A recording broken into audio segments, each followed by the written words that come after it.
Hello friends, போன வீடியோவில் ஒரு கிளாஸ் காம்பனண்ட் எப்படி க்ரியேட் பண்ணுறது அப்படின்னு பார்த்துருந்தோம். அண்ட் ப்ராப்ஸ்னால் என்ன அப்படின்னும் பார்த்துருந்தோம். இந்த வீடியோவில் ஃபங்க்ஷனல் காம்பனண்ட்டை எப்படி க்ரியேட் பண்ணலாம் அப்படின்னு பார்ப்போம். அதுக்கு நான் புதுசாக ஒரு ஃபைலை க்ரியேட் பண்ணியிருக்கேன். இதுக்குள்ளே ஒரு ஃபங்க்ஷனை எக்ஸ்போர்ட் பண்ணியிருக்கேன்.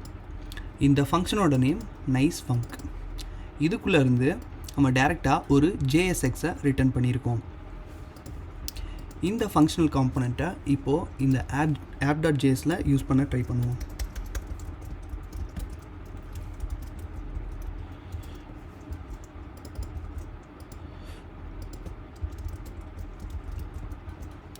ஸோ இந்த காம்பனண்ட்டை இங்கே யூஸ் பண்ணும்போது இங்கே react is not defined அப்படின்ற எரர் வந்திருக்கு.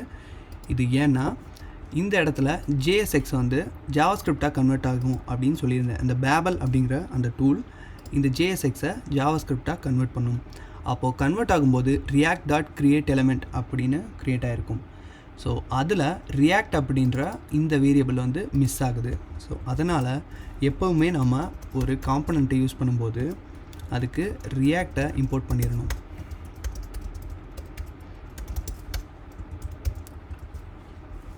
Okay, hello from functional component அப்படின்னு வந்துருச்சு. ஓகே, இந்த கிளாஸ் காம்பனண்ட்டில் நம்ம வந்து இந்த react.component அப்படிங்கிறத எக்ஸ்டெண்ட் பண்ணும்போது இதுக்குள்ளே இருக்கிற சில ப்ராப்பர்ட்டிஸான ப்ராப்ஸ் அண்ட் ஸ்டேட்ஸ் இதெல்லாம் இந்த காம்பனண்ட்டுக்கு, அதாவது இந்த கிளாஸுக்கு அவைலபிளாக இருக்குன்னு சொல்லியிருந்தேன். ஆனால் இந்த ஃபங்க்ஷனல் காம்பனண்ட்டில் அந்த மாதிரி நம்ம எதையுமே எக்ஸ்டெண்ட் பண்ணலை. அதுக்கு பதிலாக இந்த ப்ராப்ஸ் அப்படிங்கிற ப்ராப்பர்ட்டி இதுக்கு ஆர்குமெண்ட்டாக வரும்.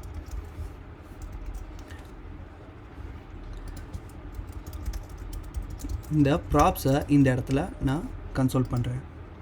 எம்டி ஆப்ஜெக்டாக வந்திருக்கு. இப்போ இந்த app.jsல போயிட்டு நேம் அப்படின்றத நேம் அப்படின்னு பாஸ் பண்ணுறேன். இப்போது நமக்கு நேம் வந்து UIGEMS அப்படின்னு வந்திருக்கு. ஸோ கிளாஸ் காம்பனண்ட்டில் this.props-லையும் ஃபங்க்ஷனல் காம்பனண்ட்டில் இந்த ஃபங்க்ஷனோட ஆர்குமெண்ட்டாகவும் ப்ராப்ஸ் அவைலபிளாக இருக்கும்.